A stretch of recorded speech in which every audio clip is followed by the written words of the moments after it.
The trunk burst open with a loud bang. His lungs burned as they expanded, filling with sharp, freezing air. A strong hand grabbed his jacket and yanked him out.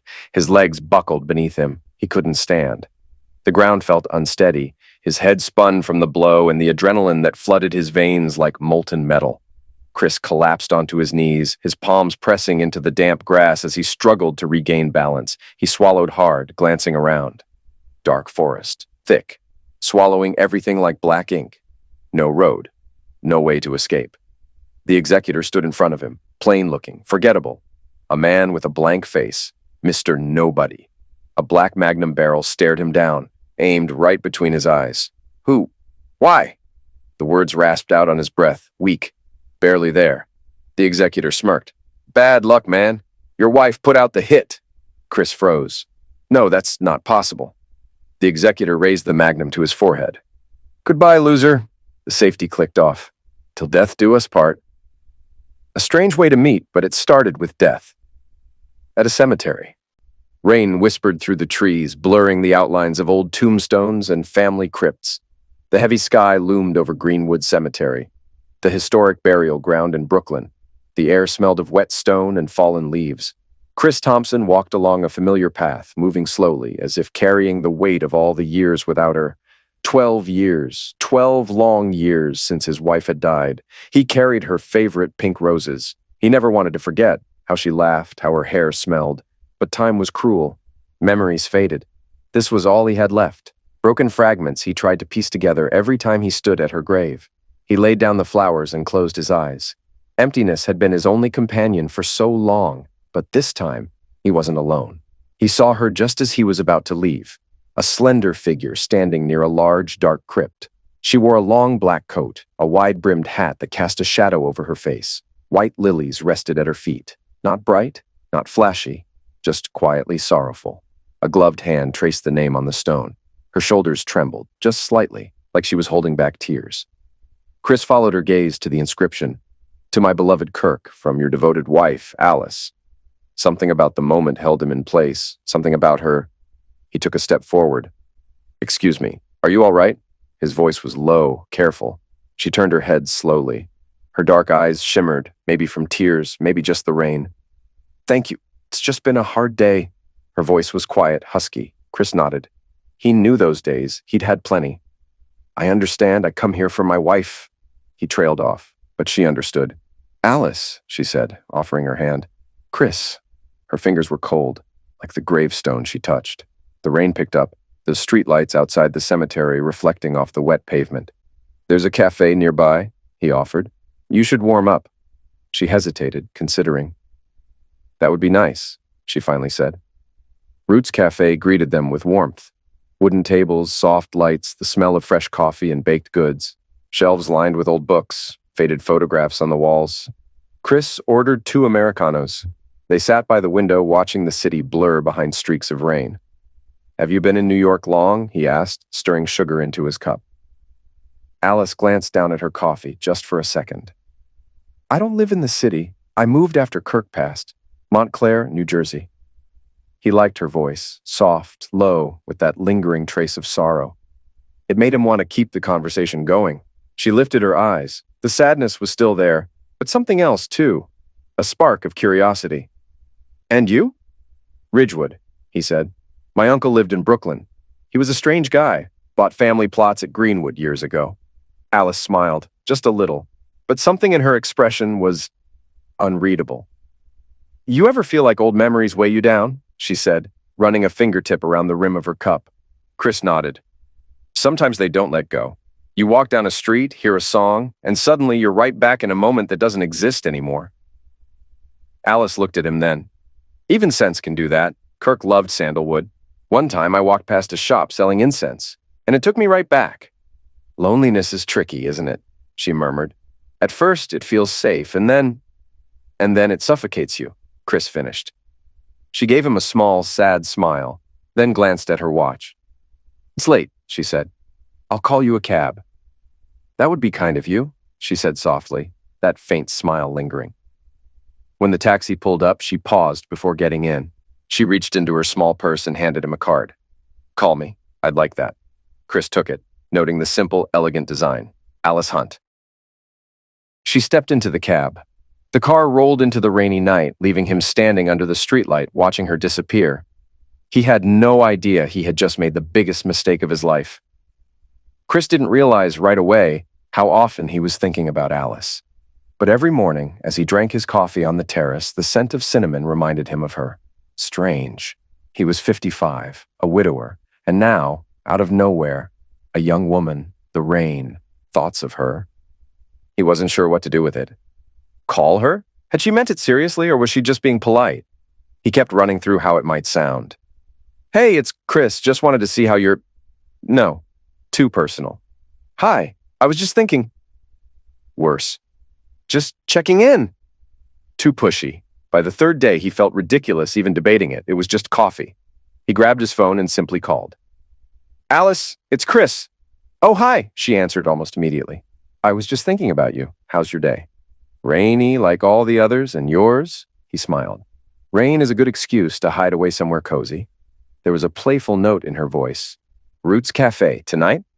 No hesitation, she said, and a pleasant relief settled in his chest. That evening, when they met at the cafe, conversation flowed effortlessly. Tell me more about yourself, Chris, Alice said, leaning in with interest. He hesitated for a moment, as if deciding where to start. I'm an architect, own my own firm, he said. We specialize in designing suburban communities across the state. I like creating spaces that feel welcoming. Green lawns, open streets, no high fences. I've always dreamed of living in a place like that, Alice smiled. A home filled with light, a big yard, a perfect view of the sunset. That's exactly the kind of place I design, Chris said, watching as she seemed to picture herself there for a moment. Alice reached down and placed a neatly wrapped package on the table. She ran her fingers along the edges, hesitating slightly before looking up at him. I painted this for you, she said softly. Chris carefully unwrapped it. Two figures stood under the rain, huddled beneath a single umbrella. Their silhouettes were blurred, blending into a misty cityscape. What was she trying to say with this? Was it a hint? Did she want them to be together? He held his breath, running his fingers over the rough texture of the canvas as if trying to decipher her thoughts. It's beautiful, he murmured, then lifted his eyes to hers. Thank you. What he didn't know was that this gift was part of a carefully laid plan, a trap he was already stepping into, and that Alice wasn't an artist at all. The painting had been bought for pennies at a flea market. In November, he took the next step. It was meant to be a surprise. Chris reached the Hayden Planetarium early and waited her by the entrance. From afar, he saw her. Dark coat, a cashmere scarf wrapped around her neck, long hair she kept tucking behind her ear. You're trying to surprise me? Alice stopped in front of him, tilting her head slightly. I hope it's a good one, Chris said with a smile. As they entered the dark hall, the dome lit up with thousands of stars. Her fingertips brushed his hand, a fleeting touch that stole his breath. Oh, she exhaled, mesmerized by the shimmering constellations. This is incredible. She turned her head toward him, and in her eyes, he saw the reflection of the stars. They sat side by side, listening to the voice of the narrator as he spoke about the constellations. According to legend, the goddess of love created the Cygnus constellation from the soul of a man who sacrificed himself for his beloved. He drowned in a river while saving her from a storm. But the gods, moved by his devotion, lifted him into the sky, where he spread his wings for eternity, watching over her from above. Tragic, but beautiful, Alice whispered. She turned to him and smiled. Their faces were inches apart. Later, as he walked her to a taxi, she stepped toward him and kissed him. Lightly, hesitantly, as if unsure whether she had the right. Chris caught scent of her parfum, floral, jasmine, warm sandalwood, and the crispness of rain. The taxi pulled away, taking her into the night. Chris touched his lips and smiled. He was no longer just a widower living in the past. He was alive again. Alice sat in the back seat, smiling too, but for a different reason. She reached into her purse, pulled out her phone, and dialed a familiar number. Jeffrey. Well, came the deep voice on the other end. Everything's going according to plan. He took the bait, she murmured, gazing out at the darkness beyond the window. Good, Jeffrey replied. Better than I expected, she added, then hung up. The taxi glided smoothly through the streets of New York. Her reflection in the window was blurred, just like Chris's future. Chris didn't introduce Alice to his daughter Mary right away. Since his wife's passing, he had never let himself be with anyone else. Mary was used to seeing him alone, and now that he had finally decided to move forward, he wasn't sure how she would take it. The phone clicked, and the familiar, "Hey, Dad," came through the receiver. "Hey, Mary," he smiled, even though she couldn't see it. "How are you?" "All good. You?" Chris ran his hand over the table, as if searching for the right words. "I'd like us to have dinner together, you, me, and Alice, tomorrow at 7. "Dinner? The three of us?" Mary paused for a moment. Chris gripped the phone tighter. "She's important to me, Mary," he said. He heard her quiet exhale, something she might not have even noticed herself. "I don't want this to be a problem for you, Mary," he added. "I guess we'll see tomorrow, Dad," she said.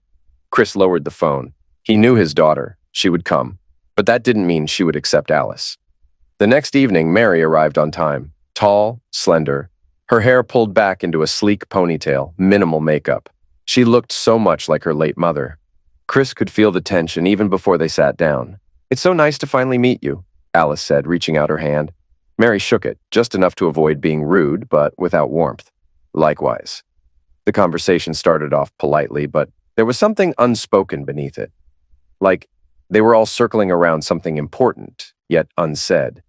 "What's it like, becoming a widow at such a young age?" Mary asked, twirling the stem of her wine glass between her fingers.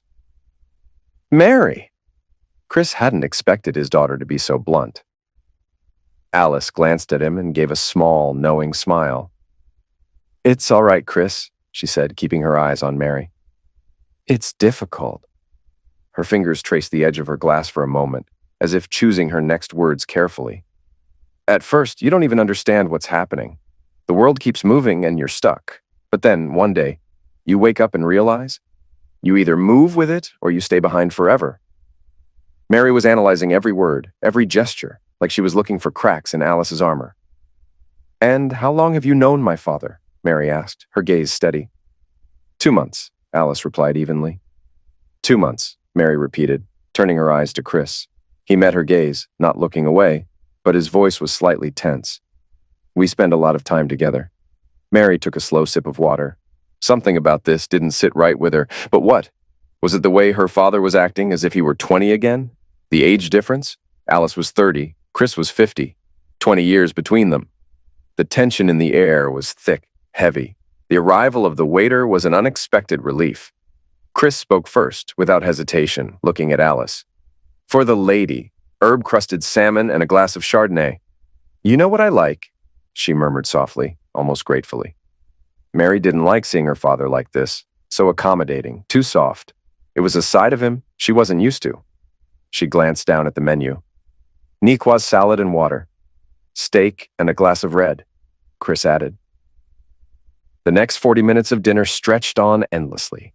In the corner of the restaurant, a group of friends laughed. At a nearby table, a couple held hands. The atmosphere was warm and pleasant, everywhere except at their table. Chris wanted the two most important women in his life to find common ground. He tried to keep the conversation going, but every attempt ran into Mary's cold restraint. Alice remained composed, but her eyes flicked toward Mary now and then, quietly assessing, studying her.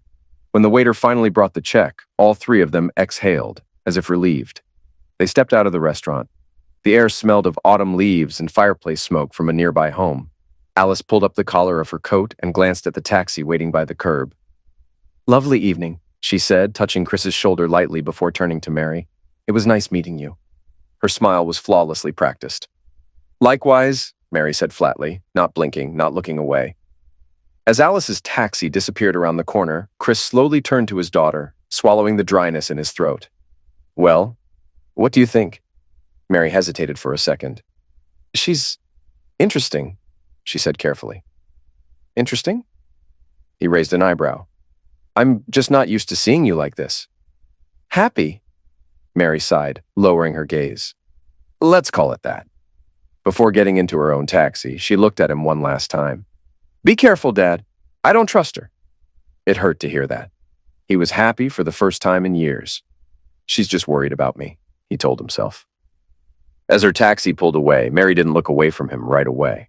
She watched through the glass as her father stood under the yellow glow of the streetlight, his arms crossed. Something was off. She felt it. A daughter's intuition never lies. That year, snow came early to the suburbs of New York. By Christmas, Ridgewood was buried under thick, powdery drifts. Houses glowed with twinkling lights, their golden windows reflecting the warm glow of Christmas trees inside. Rich scents of cinnamon, apples, and melted chocolate hanging in the crisp air. Chris stood by the window, watching the snow quietly lay its velvet blanket over the world. His living room was silent, except for the crackling fire in the hearth.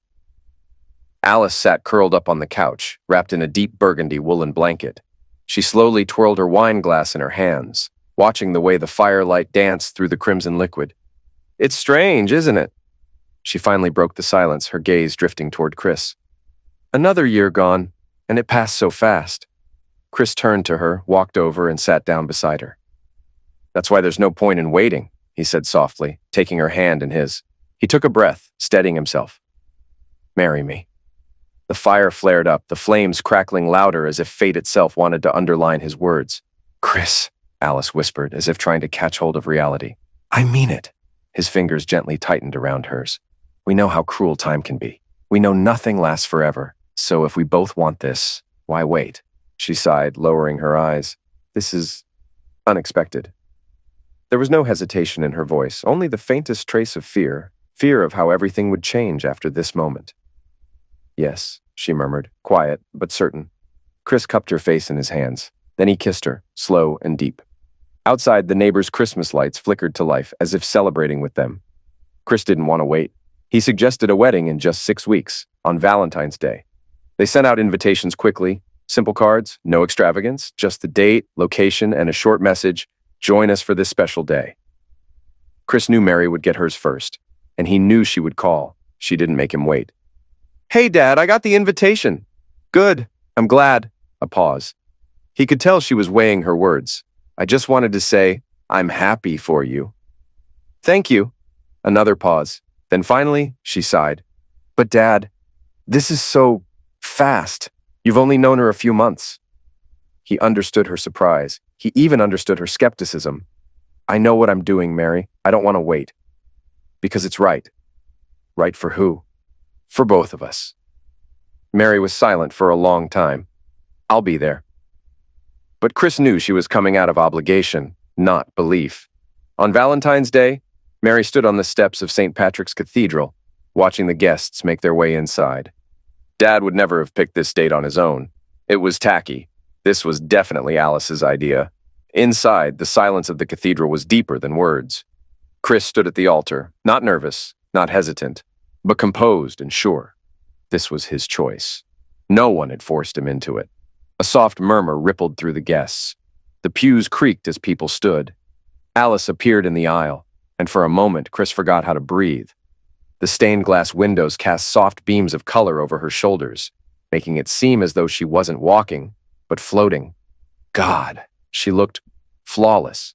A silk dress, the color of warm cream, simple, without excess. Delicate straps, bare shoulders, a white bouquet in her hands. Everything was perfect. Chris watched her move toward him, feeling his heartbeat hammer in his chest so loudly he could barely make out the voices around him. When she finally stopped beside him, he reached for her hand. Then came that moment, the voice of the priest, sounding distant, almost surreal. "Yes," she said it calmly, steady, as if this truly was the most natural decision of her life. Chris believed her, and so did everyone else. After the wedding, Alice moved into Chris's cozy home in Ridgewood, New Jersey. New candles, a different throw on the couch, her perfume on the bathroom shelf, small details that subtly transformed the house. But the real changes were felt every morning. Before Chris was even fully awake, he could already smell coffee, rich, bold, with a hint of cinnamon, the scent of toasted bread warm and crisp. He used to wake up abruptly, always in a rush, never wasting time. But now he wanted to make these moments last, to stretch them out forever, to begin every morning like this, with warmth waiting for him downstairs, with the thought that she was there. Sunlight poured into the kitchen. On the table, golden brown toast, spread with soft butter. Fruit arranged like she had picked them not just for taste, but for how beautiful they looked together. Eggs, perfectly browned, Bacon, crispy, not rubbery. Alice sat curled up at the table, legs tucked beneath her, lost in a book. A steaming cup of coffee sat in front of her. Chris paused in the doorway, watching her. Perfect. But something was bothering him. Alice hadn't brought any paintbrushes, no paints, no canvases. There wasn't a single trace of art in the house, despite what she had told him about being an artist. "You don't paint anymore?" he asked as he sat across from her. She didn't answer right away. "I guess I lost inspiration, the move, new life." She shrugged. "Maybe I just need time to pick up a brush again." Chris nodded, accepting her words, but the unease didn't fade. Alice glanced at the clock, then finished her coffee in one quick sip. "I have morning yoga." She grabbed her gym bag from the floor and kissed his cheek in passing. "I'll see you tonight," she smiled. "Be careful." "Always," he said. "You too." Chris lingered at the kitchen table, resting against the edge as he slowly finished his coffee. And then, a screech of brakes, a deafening crash. Chris's breath caught. For a moment, the world froze. Then he ran. Not this, not Alice.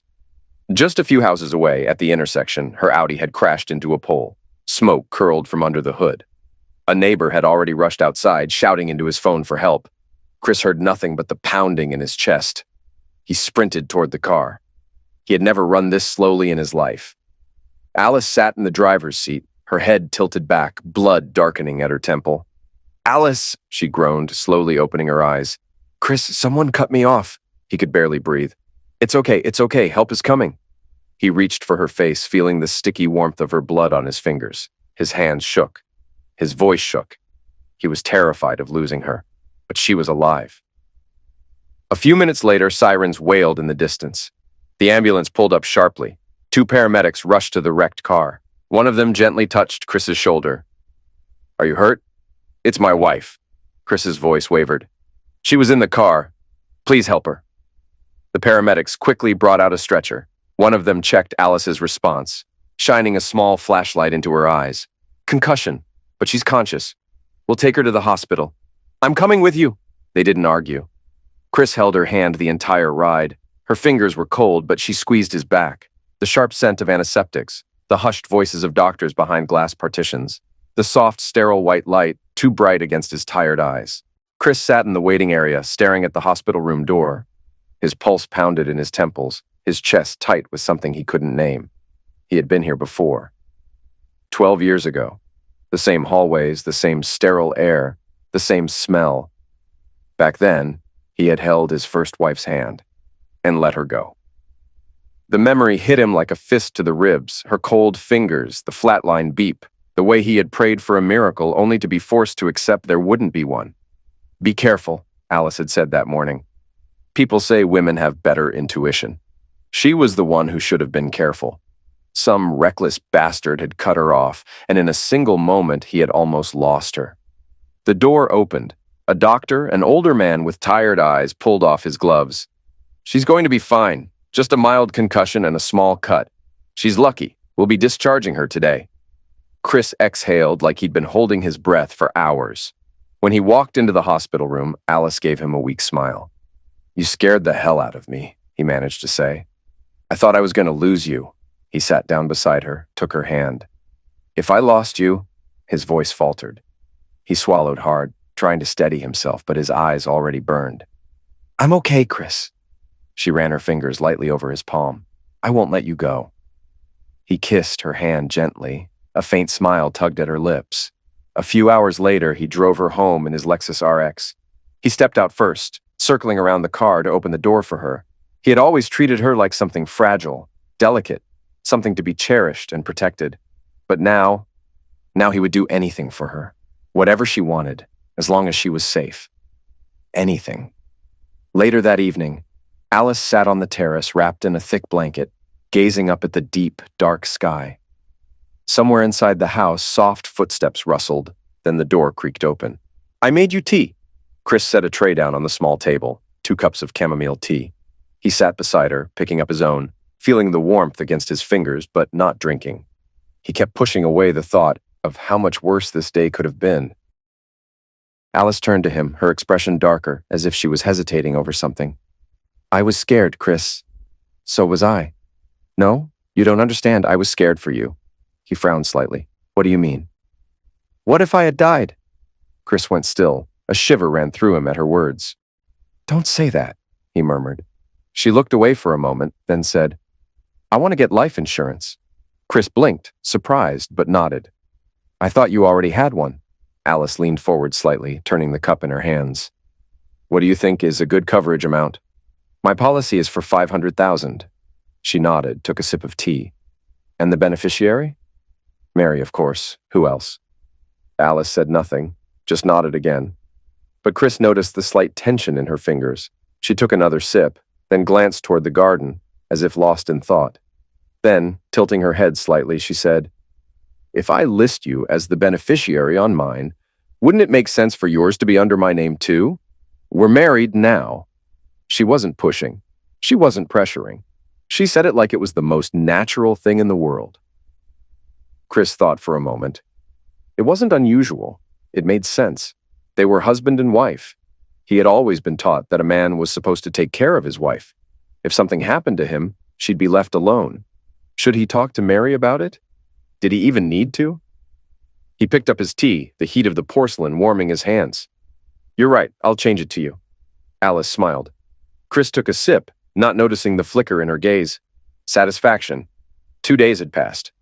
Chris sat with his laptop open, focused on construction plans. There was an urgent revision needed, and he was deep in calculations and blueprints when Alice distracted him. Darling, he looked up.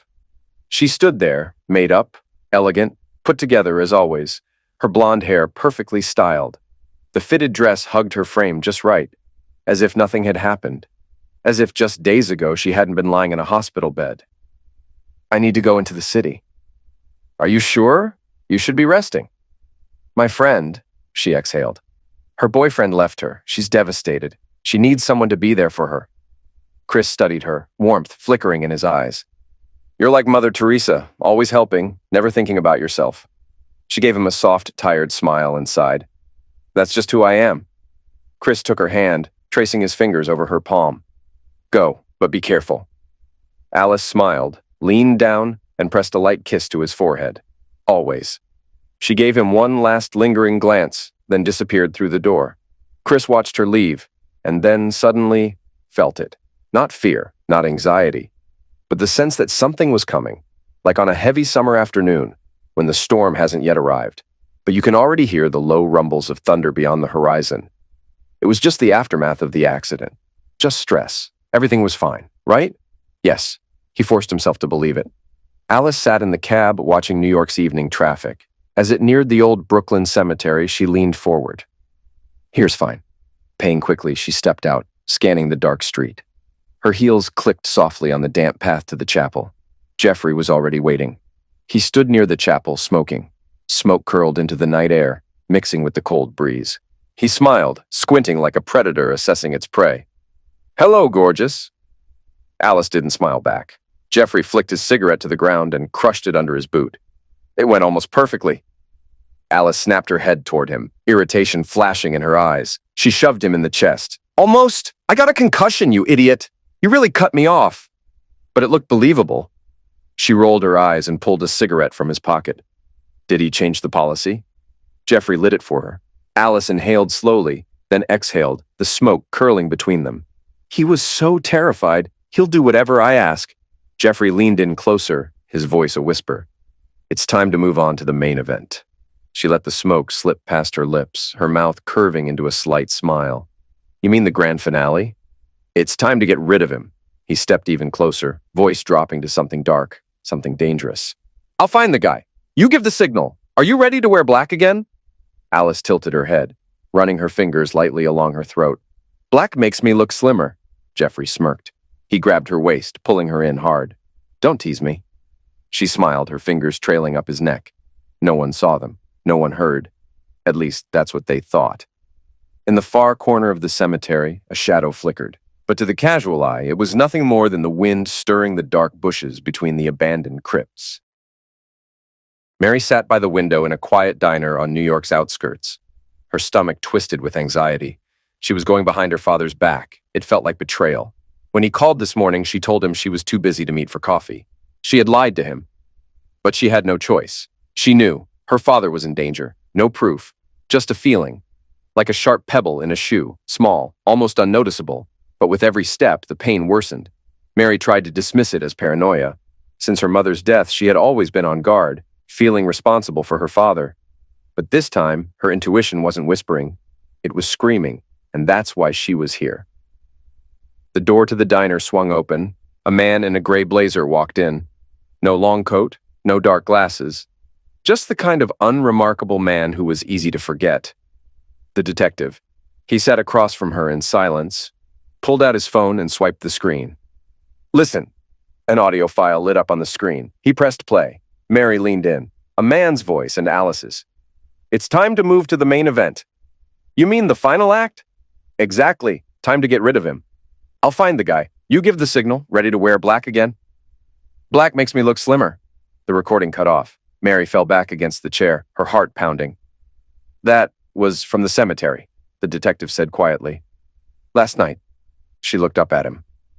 "She wants to kill my father. I wasn't wrong."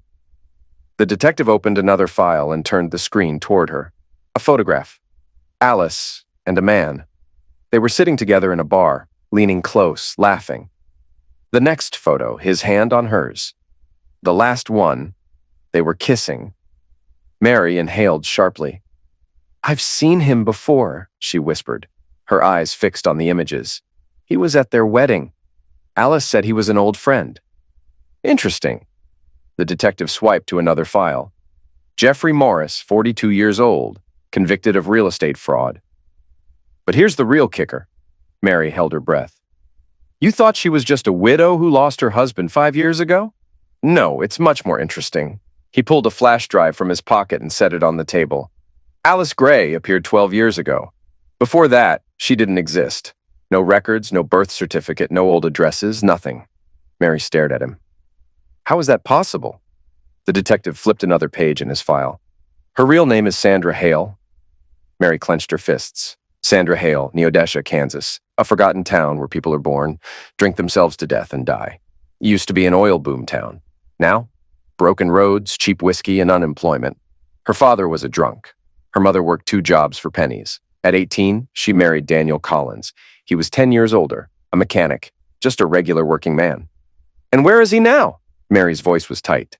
"In the ground, fell down the stairs, severe head trauma, coroner's report, alcohol intoxication." The detective paused, locking eyes with her. 3 weeks later, she collected the life insurance, $160,000. Mary held her breath. And then? A year later, she changed her name to Alice Gray, moved, started fresh, a wealthy, fresh start. And a few years later, she found her next husband, Kirk Hunt. "He's dead too, isn't he?" Mary already knew the answer. The detective nodded. "Official cause of death, accidental asthma attack, but..." He flipped another page. "The case was briefly investigated as suspicious, but it was closed due to lack of evidence."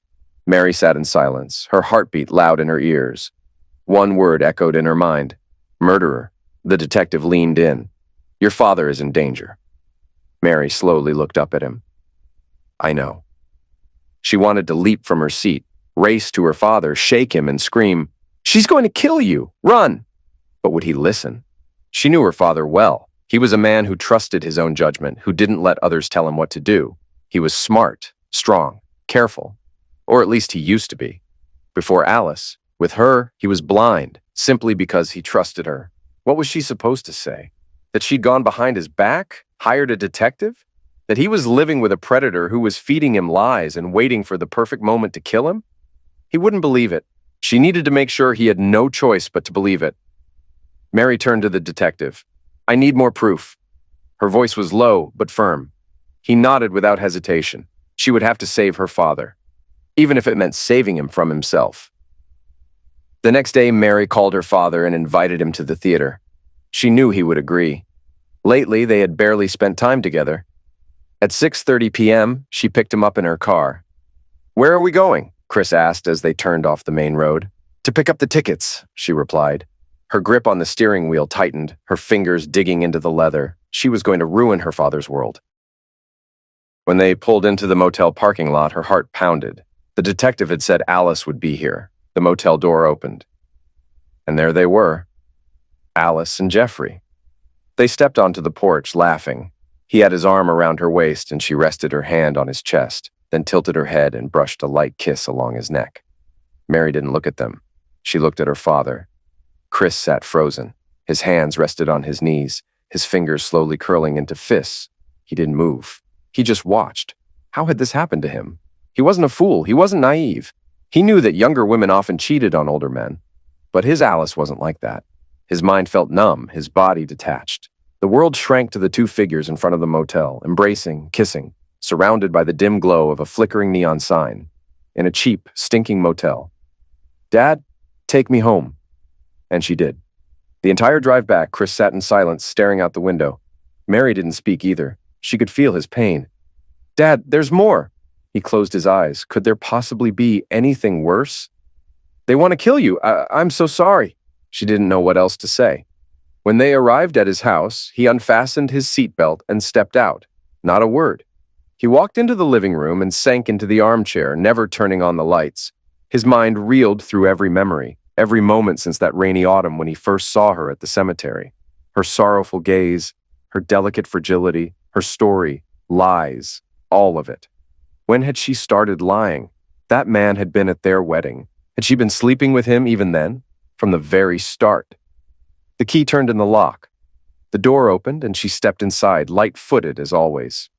"Oh, you scared me," Alice laughed, noticing his silhouette in the darkness.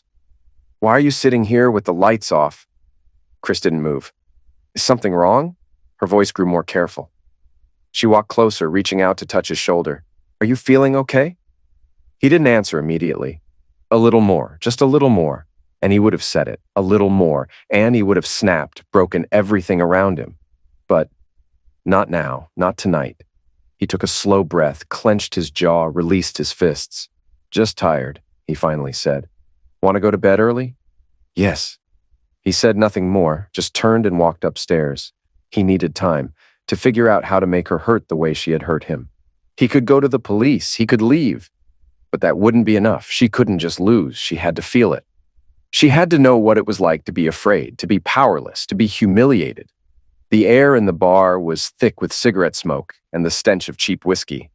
Yellowed lamps cast dim light over the worn wooden tables, sticky from spilled drinks. A man sat in a shadowy corner, unnoticed by anyone. The door swung open, a black coat, perfectly styled hair, impeccable appearance. The man lifted his eyes. She met his gaze and gave a slight nod, acknowledging him. She glided to the table, sat across from him, and removed her gloves. "Drinking anything?" he asked, sizing up her composed demeanor. "I don't have time for extras," she answered evenly. He smirked slightly, leaning back in his chair. "Well then, let's get to business." She remained silent, waiting for him to speak first. He didn't rush. "Jeffrey says you know what you're doing," she started. "I need guarantees," he finally said, crossing his arms. "What's the problem?" "I need to know you won't change your mind, and that you'll pay." She didn't answer immediately. The man waited, letting her thoughts process the information. Alice lightly twisted the wedding band on her finger, the same one Chris had slipped onto her hand that day, swearing to love her for life. "I won't change my mind," she said quietly. And then, without the slightest hesitation, she slipped off the ring and handed it to him. "There's your guarantee." He looked at her in silence. There was no emotion in her gesture, no doubt, just cold resolve. He took the ring, felt the chill of the metal in his palm, then barely perceptibly he smiled. "All right." The ring disappeared into his pocket. "How do you want it done?" "I don't care. Kill him quickly. I don't want him to suffer. I'm not a monster." He nodded.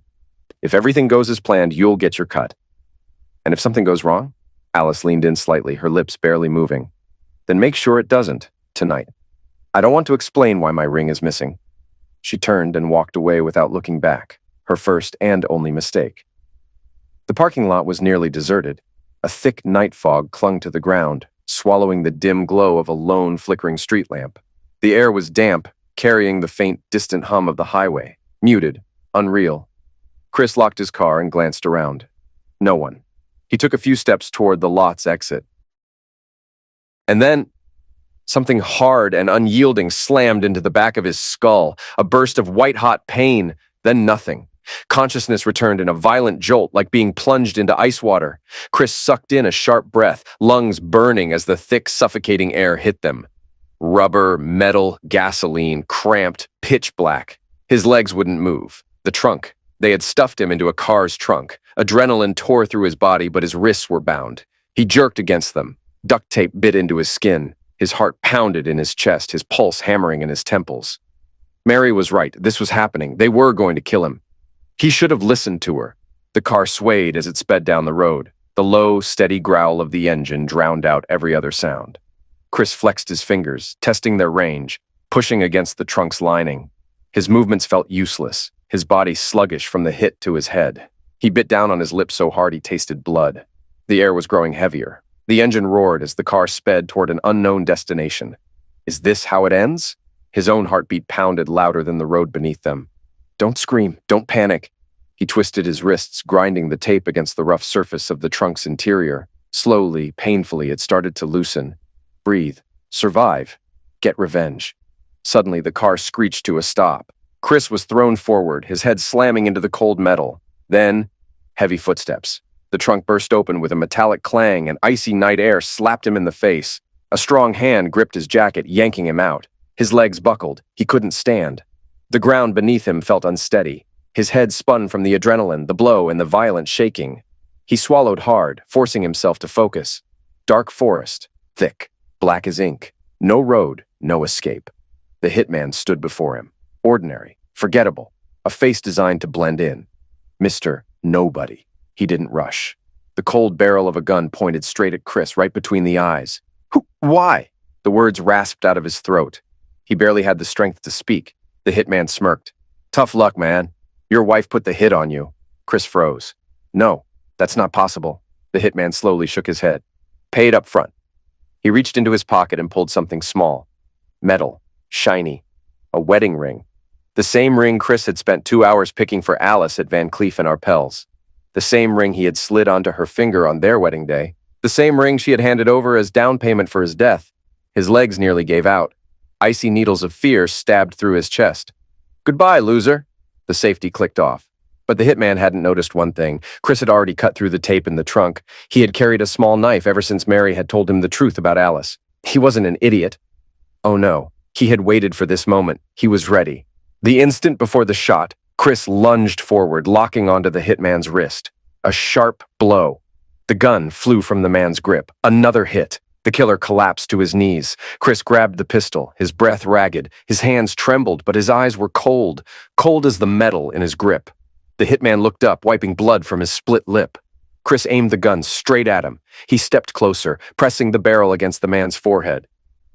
Don't waste your sympathy on me, Chris said, voice steady. And I'm not the loser here. Then he pulled back and swung with all his strength. His knuckles met bone with a sickening crack. The hitman crumpled onto the wet grass, out cold. Now, Chris was in control of the game. He pulled out his phone and dialed. Mary, I need your help. Bring rope and a sedative. I'm sending you my location. He ended the call and nudged the unconscious body with his boot. He knew exactly what to do next. The abandoned house reeked of dampness and rotting wood. Broken windows let the cold night wind slip through the cracks in the walls. The hitman jerked awake. His hands were tied with rope, circulation already numbing his wrists. His head throbbed from the blow, his jaw pulsing with a dull, aching pain. 2 figures stood before him. Chris and a woman, dark hair, sharp gaze. She was as cold as the night outside. What the hell? The hitman rasped, lifting his head. Chris held the man's phone in one hand, scrolling through the contact list. His eyes stopped at a familiar number. Of course, he knew it by heart. Alice. He tapped the recording app, then raised the phone toward the captive. Say it, he ordered calmly. It's done. The car's at the bottom of the quarry. No body to find. Waiting for payment. The hitman clenched his jaw. Say it now, or I'll find other ways to persuade you, Chris added, nodding toward the roll of barbed wire on the table.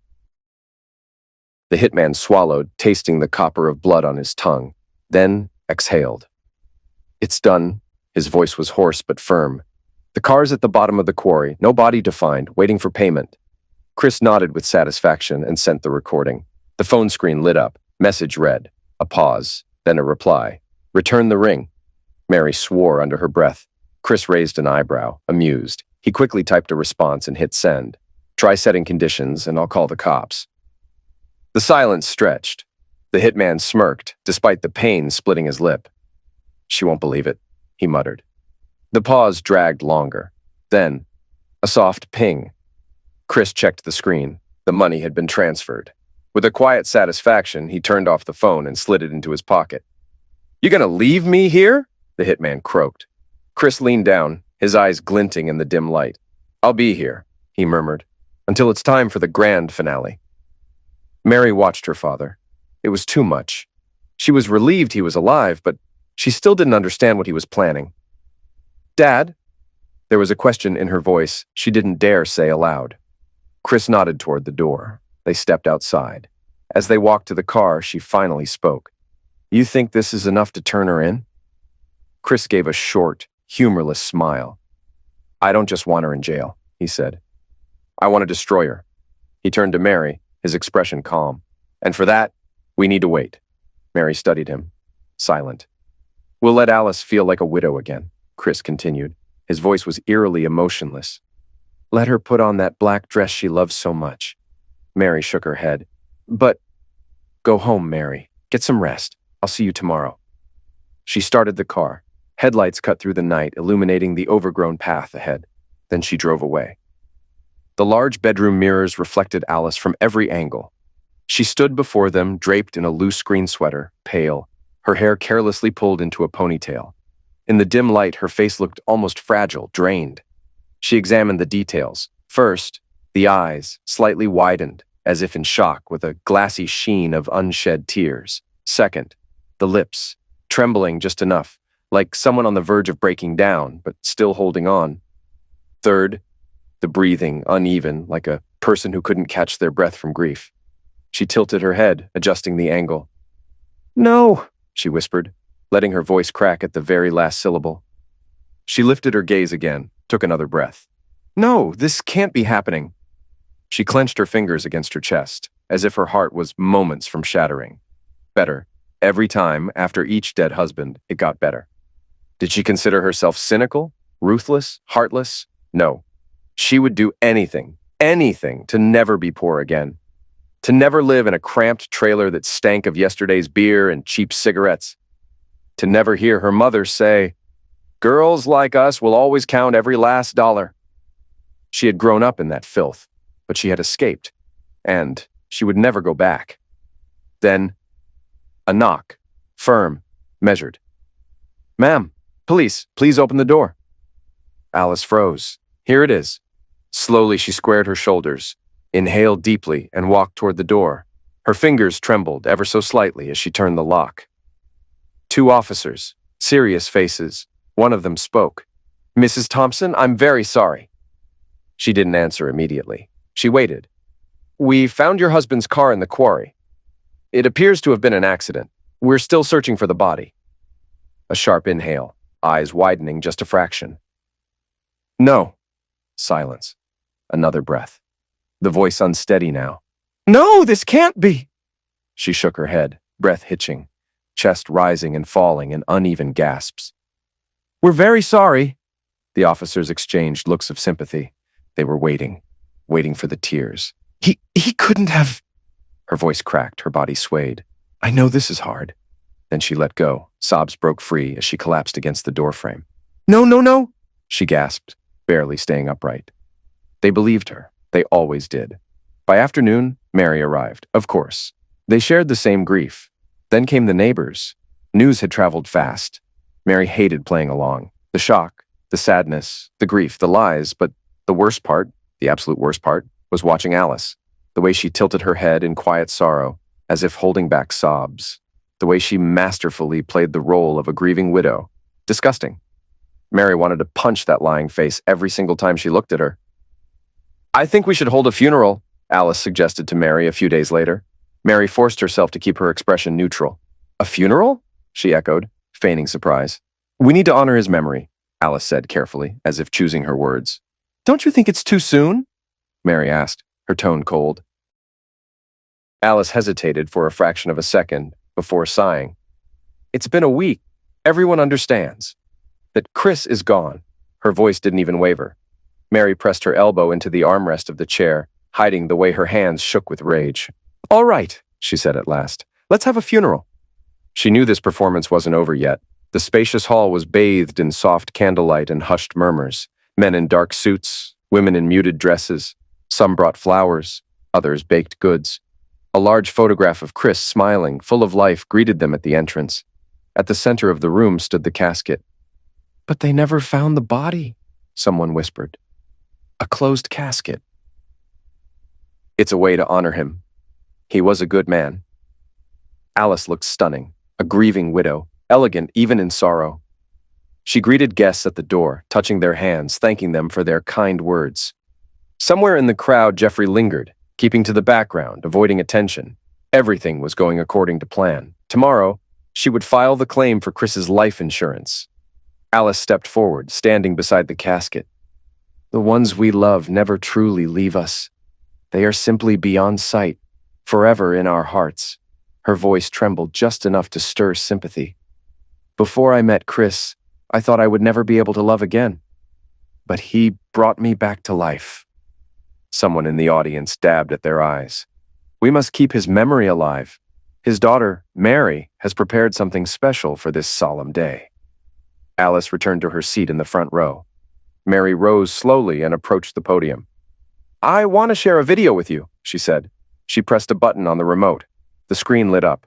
The first image, Chris, smiling, strong, the way everyone remembered him. Then their wedding video, Chris and Alice, beautiful, standing at the altar, holding hands. Alice in the audience wiped a delicate tear with a lace-trimmed handkerchief. "I vow to love you, till death do us part."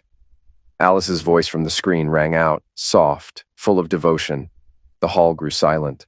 Some guests lowered their heads, and then the motel footage. Alice and Jeffrey, laughing, holding hands, kissing. The silence turned suffocating. Someone whispered, "Oh my God, is that her?" And then the audio recording. "How should it be done? I don't care. Kill him quickly. I don't want him to suffer. I'm not a monster." The screen displayed text messages. "The money will be transferred when the job is done. Just do it as planned." Alice inhaled sharply as if gasping for air. "Turn it off!" she shrieked. But Mary didn't move. Her gaze burned into Alice, filled with nothing but hatred. The audience watched everything. When the video ended, every pair of eyes in the room turned to Alice. She looked trapped, and there was nowhere to run. "To this," her voice cracked. "This is fake. It's a setup." Then, "I wouldn't say that." The voice rang from the doorway, calm, steady, familiar. Alice froze. It was as if a bomb had gone off in the hall. People turned, some stepping back in shock. And then she saw him, Chris, alive, standing at his own funeral. "Oh, God!" someone gasped. The silence felt too heavy, like the moment before a storm when the air thickens, unnaturally still, waiting for the sky to split open. Alice needed 3 seconds. 3 seconds to compose her face, her voice, to find a way out. She exhaled, genuinely appearing stunned. "You're alive," she whispered, her voice quivering. "But that's impossible." Chris stepped closer, his hands shoved into his pockets. "It's possible, Alice." His voice was calm, even detached. He was enjoying every nervous breath she took, the tension in her fingers, the way her eyes darted, searching for an escape. "And what's also possible," he continued, "is that everyone in this room is about to find out exactly who you are." "This is a setup!" Alice screamed. "He's lying! He framed me!" Chris smirked. "Don't," he said coolly. He reached into his pocket and pulled out a ring, her wedding ring, holding it up for everyone to see. "This ring," he said, his voice carrying through the stunned crowd. "The one she vowed to love me with, she handed it over to a hitman." Alice paled. She started backing away. She had lost. But she still had a chance to run. Then, heavy footsteps from the corridor. Police officers entered the room. "Alice Thompson," one of them announced, "you're under arrest for conspiracy to commit murder." "No! You don't understand!" Alice shrieked. "He's lying! This is all a setup!" But no one was listening. The cold clink of handcuffs snapping around her wrists, her lungs constricted, her breath hitched. She tried to move, but her hands were already bound. They led her through the silent crowd, the very people she had gathered to mourn her husband. Chris watched her go, and for the first time in months, he finally breathed. The cold wind struck her face as they led her outside. The metal of the handcuffs bit into her wrists, and every step echoed louder than it should have. All around, people. They stood in silence, watching, their gazes sharp as shattered glass. Alice lifted her head. On the curb, bathed in the flashing red and blue of police lights, sat a patrol car, and inside it, Jeffrey. Their eyes met. His expression, guilt-ridden, hunted, a silent apology etched into his face. His shoulders slumped, as if the weight of his own betrayal had already crushed him. He flinched, and she knew there were no more chances. He was going to turn her in. Something inside her snapped. She barely shook her head, eyes narrowing, lips pressing into a thin, hard line. But he had already looked away. People slowly drifted apart. Some still couldn't believe what had just happened. Some turned back as if needing to confirm it hadn't been a performance, some elaborate trick. In the hall next to the casket, only Chris and Mary remained. They sat side by side, exhausted, drained in every way, but victorious. All the guilty ones were behind bars. The hitman, Jeffrey, the lover, the accomplice, and Alice, the widow who would never marry again. She was facing at least 20 years. If Jeffrey confessed everything, she might never walk free again. Chris exhaled, running a hand over his face. "She'll never lie to another man," he murmured. "Never betray the ones who still believe in love." Mary rested her head against his shoulder. "And do you still believe?" she asked, softly, almost uncertainly. Chris didn't answer right away. He stared at the empty casket, and then, at last, he gave a weary, wistful smile. "Tonight, I bury my love, Mary." His voice was low, rough with exhaustion. "I'll need time.